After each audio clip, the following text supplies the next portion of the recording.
है, उसके लिए खाद हम घर पे बना सकते हैं, दवाई घर पे बना सकते हैं।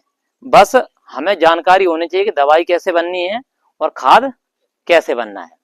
नमस्कार साथियों, वंदे मातरम, जय गौ माता की।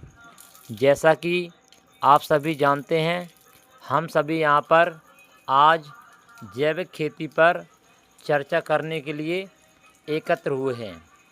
एक एक करके आज जैविक खेती के सभी विषय पर चर्चा होगी। जो आधुनिक खेती है और ये पीछे खेती है। जैसे अब अपन खेती में अधिकांशतः अपन डीएपी को उपयोग कर रहे हैं, यूरिया को उपयोग कर रहे हैं और कई तरह की दवाइयों को उपयोग कर रहे हैं। तो बहुत से समस्या अपने पास आ रही हैं कि उत्पादन तो अपन को थोड़ा ज़्यादा मिलो है, जो उत्पादन है वो पहले की अपेक्षा बढ़ गया है, मगर समस्या अब कहाँ बढ़ रही है। जो हम डीएपी यूरिया या कई तरह की दवाइयों से शुरुआत हमने 1 किलो 2 किलो 5 किलो से करी थी, आज 50 किलो पे पहुंच चुकी है। कितने किलो पहुंच गई है? 50 किलो। और बहुत सी जगह जहाँ से जादू चली गई है। तो बस अपने समस्या धरती में क्या आ रही है कि समस्या ये आ रही है कि धरती धीरे धीरे धीरे धीरे मृत हो चली जा रही है।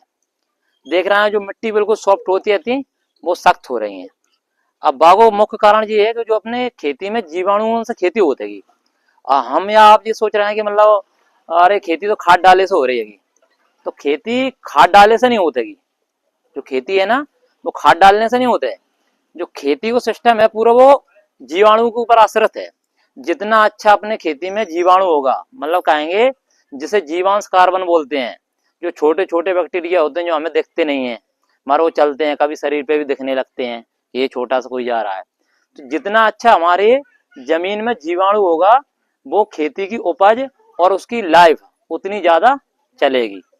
अब जैसे इतने सालों तक हमने काम किया, अभी करते रहे, खेती करते रहे, पर आज हमारी स्थिति कहाँ आ गई है कि खाद की मात्रा बढ़ रही है और उत्पादन नहीं बढ़ रहा है।